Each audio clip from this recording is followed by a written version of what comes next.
Welcome, lovely listeners, to SoulStirred, stories of growth and the human experience. I'm Emily Garcia. And I'm Kasey Clark. We will be your guides on this journey. We are so glad you are here. Each week, we'll come together, sometimes with other incredible thinkers, creators, and adventurers, to generously share stories of self-discovery, recovery, triumph, and what it means to live a life on purpose. No matter where you are in your own journey, connection is here for you at SoulStirred. Settle in, take a deep breath in, and let's inspire each other. Welcome to SoulStirred. Welcome back, SoulStirred listeners. Today, Kasey and I are here for Tribe Talks, and we were just sharing a funny story. So I'm going to let Kasey take it away. Well, we're just having this conversation about what it's like for us to be therapists, and both in the room of therapy when we have another human being across from us on the couch, but also being therapists out in life. And I was sharing this story with you about how a few months ago I was having dinner with a friend who knew that I was a therapist, but I think that people approach it almost like it's a board game kind of a situation where it's like, oh, you're a therapist. So like you see people and you analyze and you know things about us and how we're wired and how we operate, right? And so from that point of view, he asked me, like, what do you see in me? And so, of course, I paused for a moment, like he's asking, do I give the truth? And so I did. I said that there are these few characteristics about you that I see in how you talk to me and how you operate. And here's what I see may be happening. Well, the feedback that I gave him must have landed for him at some level as truth, because what I offered kind of sent him into a shame shitstorm, which is of course not what I intended.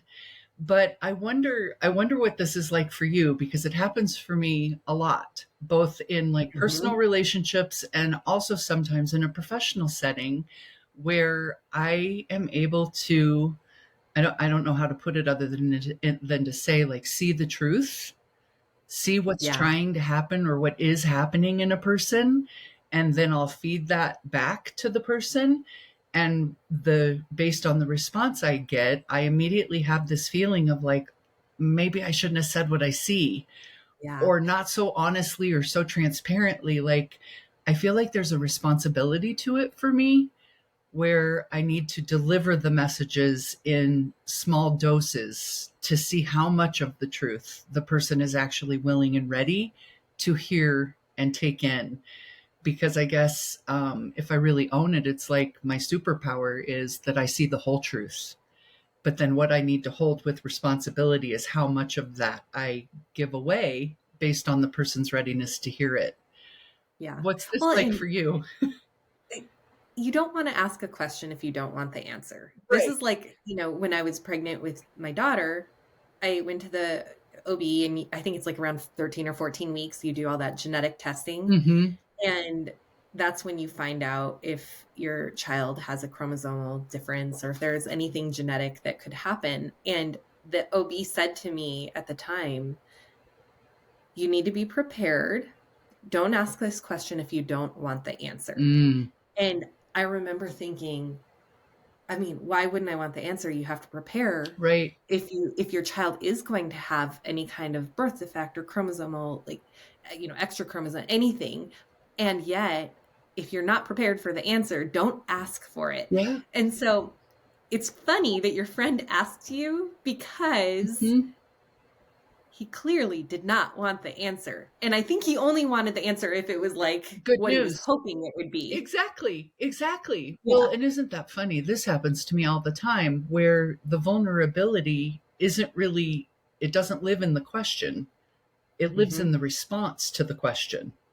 Right. And so I've been guilty of this in all of my relationships throughout my life too, where I'll ask people questions because I'm coming from a place of like genuine curiosity.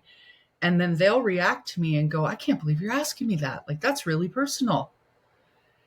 And what occurs to me is, was my question really personal?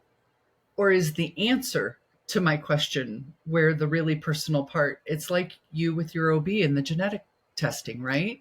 Mhm. She's saying, prepare yourself. And the subtext there is, in the event that what you might hear feels like bad news.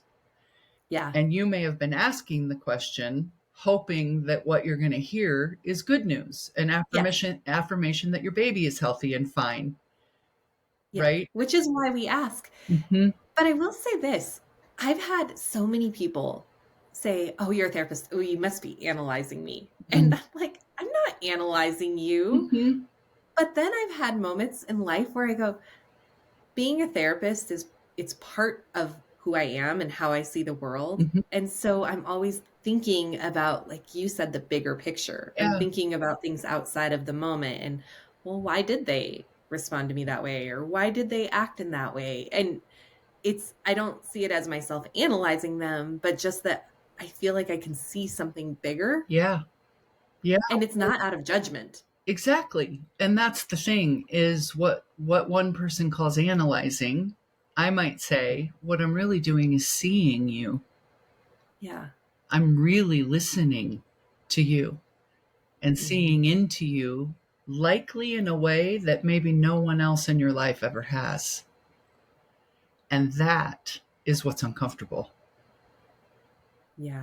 It's like, and with the friend that I was referencing, I think what made him all twitchy and swirly at my answer was, I see you. I Mm. see you and what you're up to. I can see the intent that you're bringing to this relationship, this conversation. And I can observe how you might be getting in your own way. How What a the gift for thinking. someone to give you that feedback, though. I mean, even if it hurts in the moment, it's uncomfortable, Mhm. it's such a gift to go, "Oh, that's what people perceive in me," Yeah. or, "These are the things that I'm doing to hold myself back." Yeah. We don't get that very often. Yeah. Well, you and I think it's a gift to hear that information, but that's what I think where the Yeah. trickery comes from, right? Is like, is everybody in a place of willingness and readiness to be fully seen? Mhm. I think the answer to that is sometimes no. It's like you want to be able to have the agency and the autonomy to first give the permission.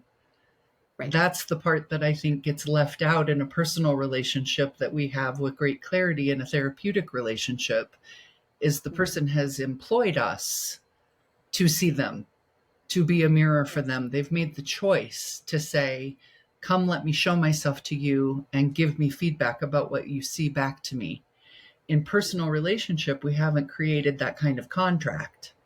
And No. so to deliver that sort of witness, we haven't been granted the permission. Mhm. Except in, the outlier circumstances. I think there are times personally when someone Mhm. will really ask you and you get to say it to them and they are ready to receive it. But it is even in the working relationship that sometimes, have you had the experience where a client will say, "I almost didn't come to session today because I've been in a really bad place." Mhm. And that's when I'm like, that's exactly when you should be here. But when we're in a bad place, we're like, do I want to hear it? Yeah. Is today the day? Yeah. I don't know if I want to be challenged. Yeah. Yeah. Well, and we refer to this part of the human experience, right? Like blind spots, the parts of ourselves we truly can't see without the gift of someone else's perspective. Right. And I know I can certainly relate, just as one human to another, that my pain is one of those places, Hmm. that I don't necessarily want to look or be with until there's another person who I trust that might be willing to go, you seem like you're really hurting. And I can see your urge to want to hide out and be alone with that. And as your therapist, it's like, please don't, because you don't have to Yeah. be. I'm here to sit with you in that hurt, and I care. And that is the piece about being a therapist that really stands out to me, is being able to see our clients Mhm. and see the humanness Mhm. of their experience and seeing how tender they are Mhm. and knowing and holding for them that they are going to get through these hard moments Mhm. in life. And even when they've made mistakes or have done things they're not proud of, that we still can say, there are things that you can celebrate, Yeah. or this is just a mistake. This isn't your character. Right. This isn't something that changes who you are in a lifelong way, but it's a lesson. Mm-hmm. And so we get to see that for our clients. Yeah. Well, and help offer some of that perspective where you Mm-hmm. might be taking this mistake and sprinkling some shame on top of it and then using it to continue to bash your own identity as a Yeah. person. I might be able to help you see you made a bad choice. It doesn't make you a bad Mm-hmm. person, Right. right? And actually, let's not even judge your choice as good or bad, because who gets to say what's good and what's bad? Instead, Mm-hmm. let's talk about what was the urge underneath that choice? What was the need that you were having that wanted so badly to be fulfilled that you couldn't find another way to get that need met without someone getting hurt or whatever the circumstances are that are making us judge it as bad? Right. Right? Yeah. Yeah. To be able to have a deeper perspective. Yeah. Yeah. Yeah. Yeah. So that's, I guess, if we can take a lesson from just this little dialogue, what I wish I had asked him back when he said to me, "Tell me, therapist, what do you see in me?" Mm-hmm. Is are you really in a place where you want to hear the truth? Like before you ask the question and I answer, um, like let's get with how what I say I'm seeing, how that might affect you and how that might affect our relationship before I give this information away. Um, and that's where I feel like really the responsibility is on us Mm-hmm. to not be therapizing in our Mm-hmm. relationships. Even though, it is kind of a difficult thing because the truth between you and me and our SoulStirred audience is we do see the truth of people. I mean, I wouldn't say that I'm analyzing people, but certainly I can tell in my personal relationships who's protected, who's guarded, Mm-hmm. who's defending, who's being critical, who needs to know everything, whose heart might be wide open and whose isn't. I do observe those things in day to day Yeah. life, like I do in the therapy office. How about you? Oh, yeah. I mean, as you were saying that, I'm thinking about when someone around me, I can see the attachment Mm-hmm. things that come up with people. I can go, oh, that's your nervous system. Like Mm-hmm. you're totally in your sympathetic nervous system. It's like those kinds of things that are therapy language, but also I think that it helps me to just be with the people who are in my life who I'm not professionally aligned with, whether it's, a friend or a family member, but to say like, I see where that's coming from. Like Mm-hmm. you're really amped up Yeah. because your nervous system is in a sympathetic nervous state and you're in flight or flight. Like Yeah. I know that. And so it helps me just to be able to like be with people Yeah. sometimes and not blame them for Yeah. their behavior. Definitely. It inspires compassion in me. That's Yeah. really the thing that comes out more often than anything else is not analysis, but compassion. Yeah. Because But it's the like, other I side of it see you is, over there getting hooked by your nervous system. I wouldn't say that out loud, but what I might say when I see that happening is, let's just take a breath. mhm, Let's just take a breath and then see what's here now, you know? take a breath. Yeah. And sometimes when it is people that you do have emotional attachment or emotional feelings for, you don't see that as clearly. Yeah. So when someone I care about is having that moment, I might logically, they're the part of my brain that's like, all right, I have some critical thinking here. I can see that, but I don't feel the same way. It Yeah. is different the way I feel because it's someone who I know and have feelings, an emotional like awareness for, or no, not awareness, an emotional attachment or emotional relationship with them. Mhm. It's like that's why we can't do therapy. We can't do therapy for our family members Mhm.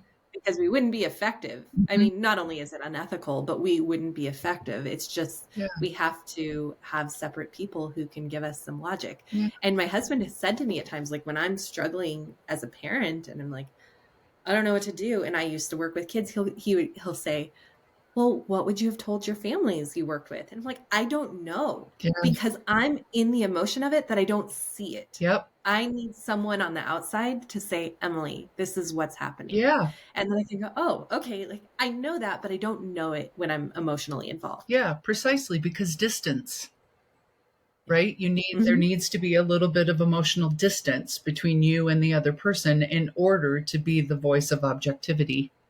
Right. When you're in the space in a relationship where you're emotionally connected, then the likelihood of you also becoming emotionally hooked by the circumstances or the content of the conversation increase dramatically, right? And so distance Yeah. is, in the case of a therapeutic relationship, distance is essential.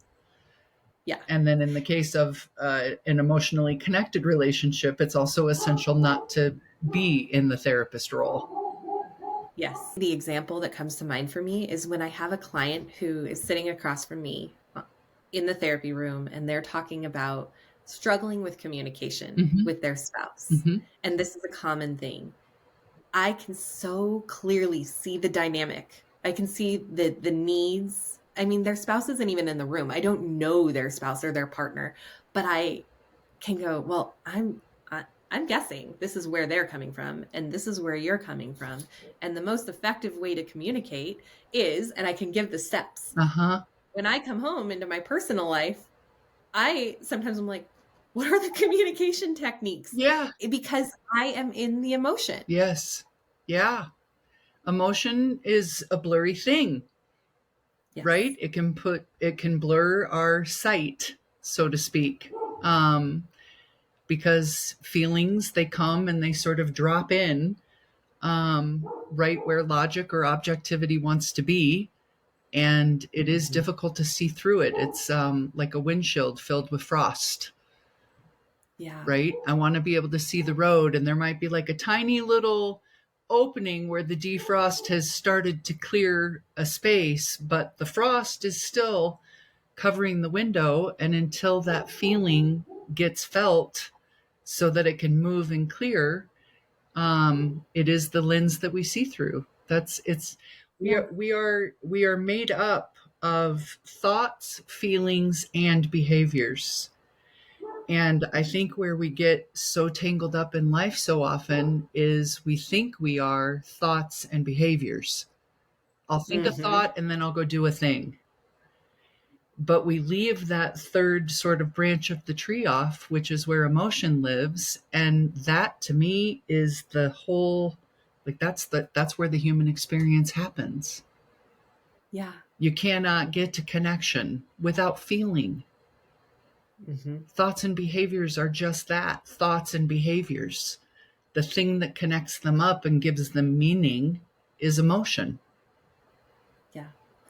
right? And people aren't without emotion, even when they think they are just thoughts and feelings, Yeah. but they're not honoring the emotion. And you're only surviving. You Mhm. can't thrive Yeah. unless you actually allow yourself to feel. Yeah. And let's talk about that. I think that's a really rich conversation to have for a person who thinks I feel nothing, what Hmm. would you say? Where have their emotions gone, given what I'm saying about these are the three primary parts of the human, and we know that none of one of those three can exist without all three. Yeah. Where have the Well, emotions gone?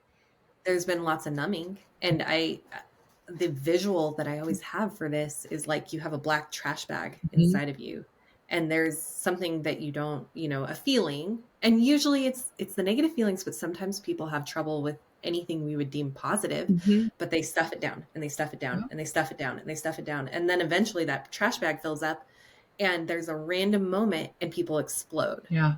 because they haven't felt. Right. The feelings don't just leave. Like we can't leave the feeling. And this is the other way of thinking about it. I just was talking to you about this recently, that a feeling is like a child. Mhm. You can't go, hey, I don't care about you. Just hang on to the roof. Like, I don't have time for you. I'm not going to deal with this. They also can't be totally in charge. You can't let your emotions run your life, or it's a child driving your car and who knows what's going to happen. Mhm. So your emotion has to be the kid in the back seat Yeah. who is safely buckled, Mhm. You can communicate with them, you can have a conversation with them, but you are driving the car. Yeah. You are the one who can say, yes, you're here and you're important, but you're not in charge. And you're also not on the roof where I can ignore you. Yeah, precisely. And I personally have a lot of experience with this, knowing for a lot of my life, I was one of those people, I think, that was telling myself a story where it's like I'm just living my life, going through the motions of life and doing okay. Like nothing was really hurting me or troubling me. I felt like life was going pretty well because I was achieving some things and building a career and having a lot of successes, but just not really paying attention. It was like I had stored the emotion in the car seat on top of the car. It wasn't maybe Mm-hmm. flying off. Maybe it was strapped in up there somehow. But I certainly wasn't listening to the voice that was coming from the back seat. And then it's just like you said, eventually so many things that are unacknowledged, unattended to, unfelt, they get packed and stacked inside of you, like in your trash bag metaphor, and then it comes shooting out at people in ways where it's like the emotion has taken the wheel. Now Yeah. the emotion is driving. And Yeah. that is not what you want. What you No. want is for you to be in charge of your emotions, not for your emotions to be in charge of you. That's where the emotion that was strapped in on top of the car found its way out into the driver's seat and kicked you out. Exactly, precisely. And the way to regain, I'm learning, that control is by getting into the relationship with them, with the emotions. You know, Mm-hmm. feelings have only one job, they just want to be felt. Yeah. They're an energetic thing, like water. It wants to be able to move through you. And in order for it In to move, motion. right, the emotions want to move through you like a wave, right?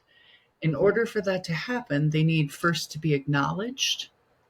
You know, like, hello, my friend, emotion, what, name it. And it Mm-hmm. wants to be named with accuracy. So Yeah. we need a little bit of emotional literacy in order to be able to identify what is the thing I'm feeling and have my body hear me name it accurately. And Mm-hmm. then to create the space for it to just be felt so that it can move Yeah. out, right? And then all of a sudden, I can be the driver and my emotions can be strapped in the back, where we can be talking to each Exactly. other and in conversation and in relationship with each other, but they're not driving the car. Mm-hmm. Because imagine your emotions driving the car.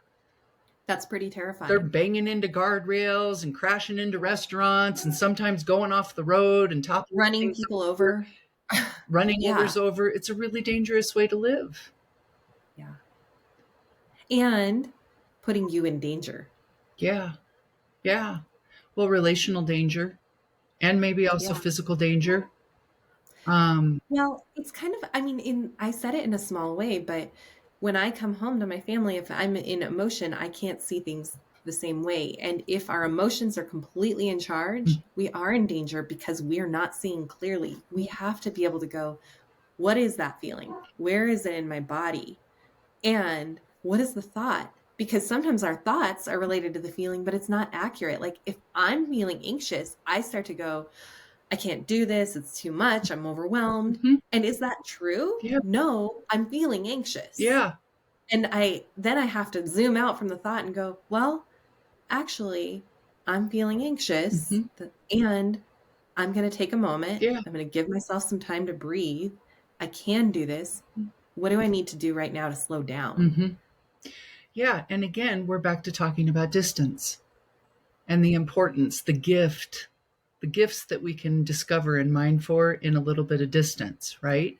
Because what Right. I just heard you say was feel the emotion of anxiety. Don't believe the thoughts that when you're feeling the emotion of anxiety, your brain tells you, because they're Yeah. not true. They are No. stories that your mind has gotten used to making up when the emotion of anxiety is with you. Mm-hmm. So trust the feeling, but don't trust the thoughts. Yeah. Feel the feeling, let it move through, and then see what your thoughts are about the circumstances of your life once that feeling has been able to move. Yeah. There are the questions that I think are helpful with the thoughts are, Mm-hmm. is this true? Mm-hmm. Is it helpful? Mm-hmm. And is there any other thought that could be true? Yeah. Those three things. So is it true? Is it helpful? Is there any other thought that could be true? Are three really important Yeah. questions to ask ourselves Yeah. to help us gain some perspective and then allow the feeling at the same time. Yeah. Like, yes, if I'm feeling anxious, I am feeling anxious, and I sometimes will stop and I'll put one hand on my heart and one hand on my belly and just feel it in my body. Yeah. And then, like you said, in motion, it's the wave. Eventually the wave calms down. Yeah. Precisely. And here's a little gift for everyone. What you just said is so important. To me, this is like the work of your life, whether you ever find yourself in a therapist's office or not. I hope that people do. I should just Mm-hmm. say, philosophically, my opinion is that every single human being on the planet should have a therapist and a coach on their bench all of the time, that Mm-hmm. you already have a relationship with, who knows you and your story, who you can Yeah. contact and be with and trust when hard things happen, Right. to help give you some perspective, because truthfully, we are the only person we can't see from someone else's perspective. That said, this is the work of your life. If you don't have those people on your bench, or even if you do, is to start to notice and create some distance and space between the stories you tell yourself and the truth, Yeah. and to start to notice that there is distance between those two things, and get Mm. curious with it. Get curious with it. That's what we're inviting. Not needing to know that there is one single right answer, but for you to become more of a learner in how you hold yourself than you are a knower. So if you hear yourself saying things like, this is the truth because it's how I am, and it's who I am, and it's how I've always been, notice that, and then challenge yourself to say, but is that the truth? And how do I Yeah. know it's the truth? And even though it may be how I was when I was 25, is it still how I need to be, or who I am at 35 or 45 Or or 85. 85? What we know is true, like hashtag science, is that as human beings, we are breathing, living, sentient things, just like the trees and the stars and the insects and the animals. If we breathe, we are evolving. Mm-hmm. Our cells in our body are turning over and changing completely all of the time. And every 7 years, you are not the same person that you were 7 years ago. Pause on that, because I want everyone who's listening just to think back. Where were you 7 years ago? And are Ooh, you the same person? yeah. It is true. It's proof. We can look back at our past selves and we know it. And it's much harder to imagine our future self Yeah. 7 years from now being different than it is to look back because we already have seen it. But you will continue to change. Yeah. Yeah. Who were you 7 years ago? Oh, I mean, 7 years ago, I hadn't started Tribe. I was working for an organization. I was a single mom. And we've talked about this. And I know so much more about myself and who I am, Mm-hmm. and feel so much more grounded Mm-hmm. in the world. And I know I'm so far from done. Mm-hmm. Who were you 7 years ago? Mm-hmm. I'm just breathing in everything you just said. Like, I'm so different from who I was 7 years ago. And I also know that I'm still in an evolutionary process that is so far from done, whatever done even means. Yeah. Are we Um, ever done? Should we be done? exactly.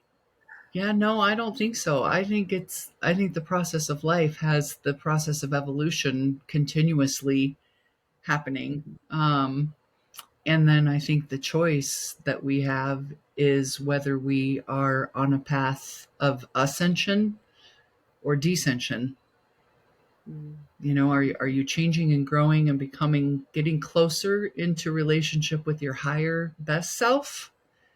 Or are Yeah. you somehow spiraling down in a way that's bringing you closer and more into relationship with your small self? Um, Yeah. that choice gets to be yours, whether it's Yeah. ascension or descension. But the fact that everything is always changing is is a fact, like gravity. Mm-hmm. Um, yeah, Yeah.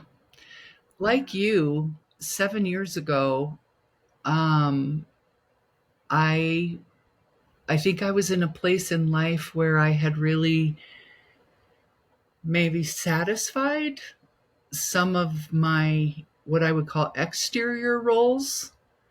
So I felt like I was in a position where I had, like, a professional position where I had achieved some semblance of success. In my personal life, I had been married for 25 years. I had raised two beautiful children that made their way up and out of my home and off to college. So I was telling myself lots of stories that I had sort of achieved Mm. the things that I had set out in the first part of my life to achieve. And then the real work of my life started to occur, which was really unraveling those, what I would call, ego attachments, Mm-hmm.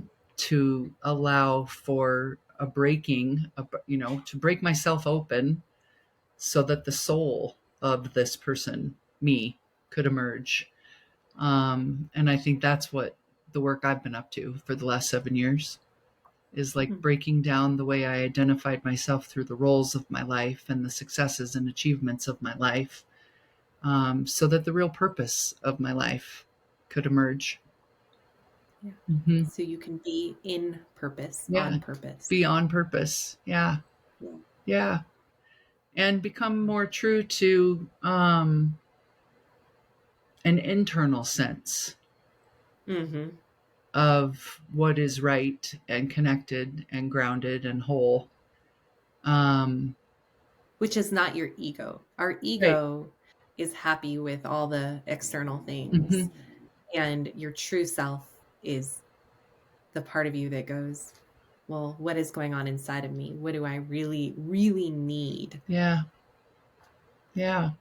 I feel this urge, like we should do this now.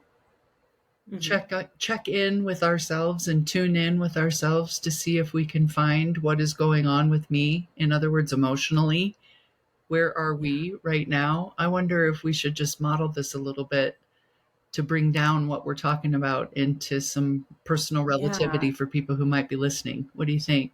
That's a great idea. Yeah. And I would say to start with a body scan, Okay. just and body scan from saying from the top of your head down through your face into your neck, and down through the rest of your body, and just notice if there is a feeling. Okay. What is the feeling, and give it a label. Okay. So I'm gonna breathe for a second and think about it, Me too. or feel it. I'm not thinking about it. Hmm.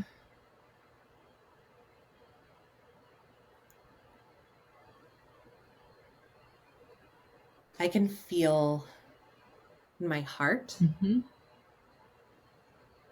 comfort. Hmm. I also, a little bit in my chest, a little bit of like the anticipation for the day Yeah. and the things I have ahead. Not a negative anticipation, a positive one. Yeah. Yeah. Yeah.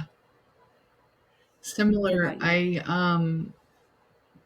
I love the, first of all, body scanning is a great way to start. Yeah. And for me, that just included a couple of slow, deep breaths where I could kind of carry the air of my breath inside my body from the top of my head and down through my throat and chest. And when I follow that air, um, it can kind of takes me right into a place that connects with feeling. And the feeling that is here is just contentment. Mm. Um, Feels like peace.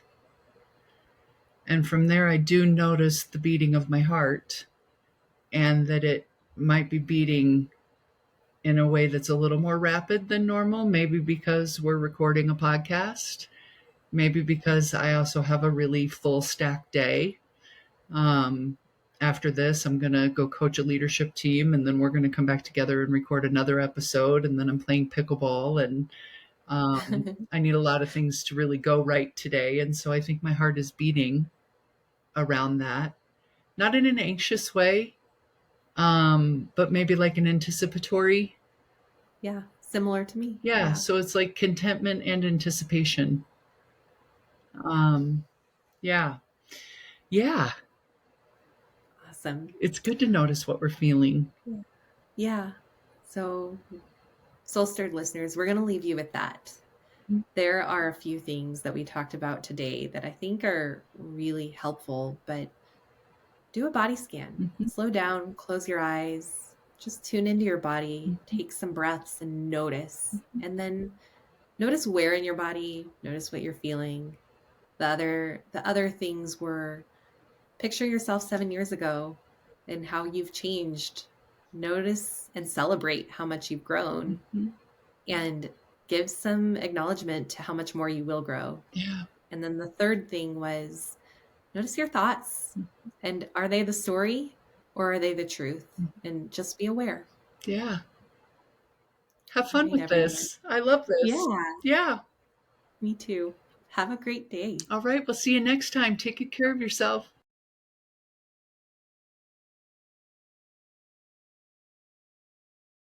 SoulStirred listeners, thank you so much for joining us today as we bring you stories of growth in the human experience. We appreciate you, and we have a request for you. If you will take 30 seconds to do these 3 things for us. 1, follow or subscribe to SoulStirredPodcast. This makes sure you never miss an episode and helps us to make sure you never miss an episode. Head over to your preferred platform, click the SoulStirred Podcast show page, and click the plus sign or the follow button. Second, we'd love it if you could give us a 5-star rating while you're there. Finally, choose your favorite episode and share it with a friend. We are so grateful to all of our listeners for your continued support helping SoulStirred grow and ultimately inspire others through authentic connection. Don't hesitate to reach out with ideas, stories, or questions. We are always eager to hear from you. Our email and social links are found in every episode's show notes. Until next time, keep stirring your soul and embracing your journey. Take good care of yourselves and of each other. Bye-bye.